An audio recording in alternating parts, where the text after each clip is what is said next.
வணக்கம். இன்றைய முக்கிய செய்திகள்.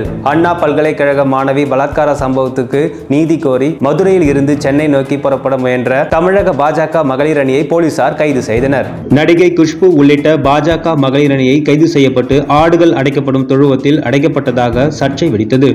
மதுரையில் பாஜக பெண்கள் ஆட்டு மந்தையுடன் அடைத்ததற்கு நாம் தமிழர் கட்சியின் தலைமை ஒருங்கிணைப்பாளர் சீமான் கடும் கண்டனம் தெரிவித்துள்ளார். இது தொடர்பாக சீமான் கூறியிருப்பதாவது: அண்ணா பல்கலைக்கழக மாணவியின் பாலியல் வன்கொடுமைக்கு நீதி கேட்டு எதிர்கட்சிகள் நடத்தும் போராட்டங்களுக்கு அனுமதி மறுப்பது, அவர்கள் மீது அடக்குமுறையை ஏவி விடுவது இது கொடுமையான செயலாகும். திமுக அரசின் செயல்பாடுகள் மக்களாட்சிக்கு எதிரானது. அதற்கு எனது கடும் கண்டனம் தெரிவித்துக் கொள்கிறேன். சென்னை வள்ளுவர் கோட்டத்தில் ஆர்ப்பாட்டம் செய்த கட்சியினரை போலீசார் கைது செய்தனர். மதுரையில் கைது செய்யப்பட்டு பாஜகவை சேர்ந்த பெண்களை ஆட்டு மந்தைக்குள் அடைக்கப்பட்டுள்ளதாக தகவல் வெளியானது.